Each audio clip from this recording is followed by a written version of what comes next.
প্রশাসনের অব্যবস্থাপনা, অবহেলা, অনিয়ম, ঠিক আছে, তারা চায় না, হয়তোবা তারা চায় না যে হচ্ছে মানে শিক্ষার্থীরা এরকম ভালো ফ্যাসিলিটিস পায়। শিক্ষার্থীরা যদি ভালো ফ্যাসিলিটিস পায় তাহলে তো শিক্ষার্থীরা বারবার তাদের কাছে যাবে না। তারা চায় লর্ড হয়ে থাকতে। আমরা লর্ড, আমাদের কাছে শিক্ষার্থীরা আসতে হবে, বারবার হচ্ছে মাথা ঠাকাইতে হবে, ঠিক আছে, তারপর আমরা চাইলে মন চাইলে দিব না, মন চাইলে দিব না, এমন একটা হচ্ছে টেন্ডেন্সি তাদের মধ্যে আছে। সো এই লর্ডগিরি আমাদেরকে ভাঙতে হবে। অনেক গুরুত্বপূর্ণ, অনেক সংগঠনের অনেক গুরুত্বপূর্ণ দায়িত্ব পালন করার সুযোগ হয়েছে।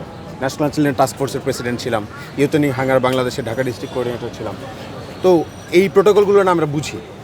ঢাকা বিশ্ববিদ্যালয়ে ধরেন কোনো সংগঠনের প্রেসিডেন্ট বা সেক্রেটারি, সাধারণ সভাপতি এবং সাধারণ সম্পাদক, এই পদ দুইটা না খুবই হাইলাইটেড, খুবই ওভার স্যাচুরেটেড। এবং ঢাকা বিশ্ববিদ্যালয়ের জিএস, এজিএস, ভিপি জিএস, এই দুইটা পোস্টও ঠিক একই রকম, প্রেসিডেন্ট সেক্রেটারির মতো খুব খুব ওভার স্যাচুরেটেড। তো এদের প্রতি মানুষের প্রত্যাশা অনেক বেশি থাকে। ভাই আমার সাথে দেখা করবে, ভাই আজকে আমার রুমে আসবে, এই করবে সেই করবে। সময় মাত্র 365 দিন। 365 দিন আপনি হচ্ছে